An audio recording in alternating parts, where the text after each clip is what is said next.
எல்லோரும் எப்படி இருக்கிறீங்க? இன்றைக்கி ரெசிப்பியில் பார்த்தீங்கன்னா முக்கியமான ஒரு ரெசிபி தான் அதாவது உடனடியாக தோசை செஞ்சு சாப்பிட்றது. அதாவது 10 நிமிஷம் போதும் இந்த தோசையை செஞ்சிடலாம். இதுக்கு தேவையான பொருட்கள் என்னென்னு பார்ப்போம். இதை வந்து ஒரு கிளாஸ் ரவை எடுத்திருக்கேன்.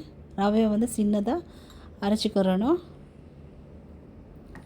அரைச்சிட்டு ஒரு சட்டியில் போட்டுக்கணும். நீங்கள் மண் சட்டி எடுத்துக்க, நீங்கள் எந்த சட்டியும் எடுத்துக்கலாம். ரவை அளந்த அதே கிளாஸில் 3 கிளாஸ் அரிசி மாவு சேர்த்துக்கொள்ளணும்.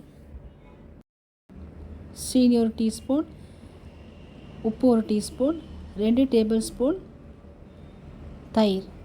தயிர் தான் இந்த தோசையை புளிக்க வைக்குது. ஸோ அதனால் தயிர் கட்டாயம் சேர்க்கணும். பிறகு தண்ணி வந்து கொஞ்சம் கொஞ்சமாக சேர்த்து தோசை பதத்துக்கு கரைச்சிக்கிறணும். பார்த்திங்கன்னா பொருட்களின் அளவுகள்லாம் வீடியோவில் முன்னுக்கே கொடுத்துருக்குறேன், அதை செக் பண்ணிக்கொள்ளுங்கள். இந்த தோசை செய்கிறதுக்கு அரிசி ஊற வைக்க தேவையில்லை, உடனடியாக நினச்ச உடனே செஞ்சுக்கிறலாம்.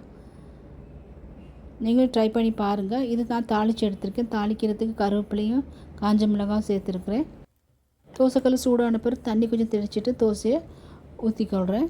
இப்போ பாருங்கள், தோசை நல்லா அழகாக கலண்டும் வருது. இப்போ அடுத்த பக்கம் திருப்பி போட்டுட்டு